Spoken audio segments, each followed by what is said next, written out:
Hello world, welcome to CyberCreate, and today in this video we are going to talk about the 5 technology that every one of you should know as a computer science engineer. So let's get this video started.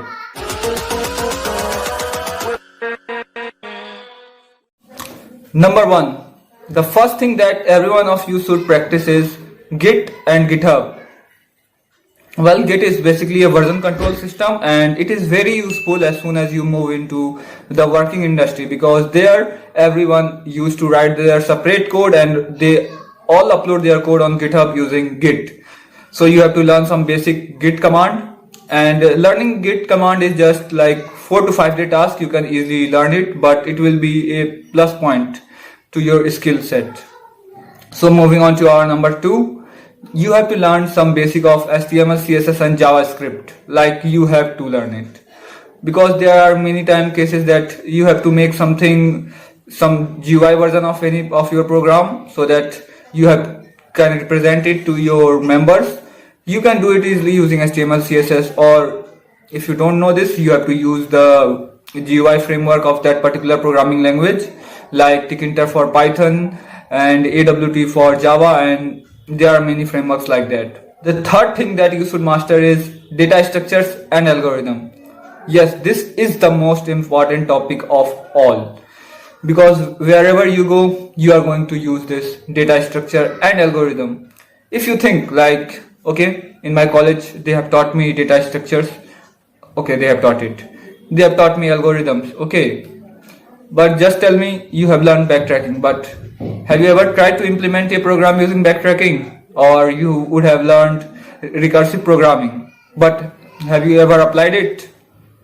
If you have done it, then it's fantastic, because these are most toughest question. Like, you also have BFS, breadth first search, depth first search, Disastra, but you have never implemented that in code. You have just read it in theory. But once you are in the industry, no one is going to literally ask you the theory like, okay, this is the problem, tell me the story how I'm going to solve it. No, you are not a storyteller there. You are just going to write the code. So the best thing that you should do is just practice coding of whatever algorithm you are studying. Like, there are 20 to 30 algorithms that everyone should know, and if you practice those algorithms, it will make sure that you can even get placement in top-notch company like Google, Amazon, Yahoo and companies like that. So make sure to strengthen your data structure and algorithm, and for that you need constant practice, like 3 to 4 months of practice on real world problem solving that you can basically get on HackerRank, HackerEarth and CodeSafe. I have created a separate video, you can watch it there. But let's move on to our next step.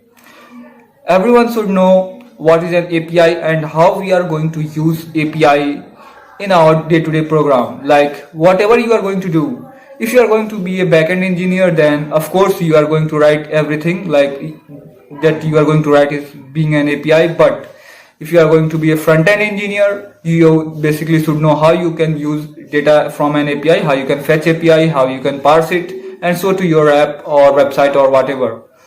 Okay, if you think like, I am a data scientist, why should I know this? At the end of your production, once you create a model, you basically have to give them an API.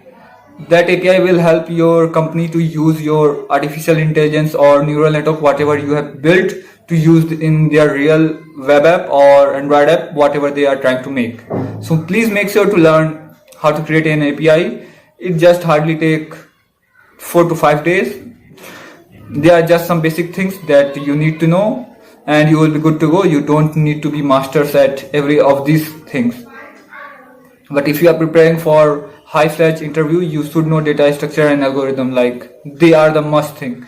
And just don't go to low level like array, linked list, string. Go till graph and backtracking. That will be your main goal. So now let's move on to our final 5th step that you should know is basics of creating Android app. Like, of course you are not an Android app developer, but you should know how to create some simple, very basic app, like app that displays anything by fetching the API, and how you can place little like 1 to 2 buttons. Because if you are doing BTech, company expects you to be like familiar of everything, and these are the basic 5 things that everyone should be familiar of if you are completing a BTech degree or any computer science degree. And if you are not having any degree, you should know this, because these are the basic main things that are being taught in our engineering colleges. So this was the video. If you enjoyed it, please leave a like button and make sure to subscribe to our channel.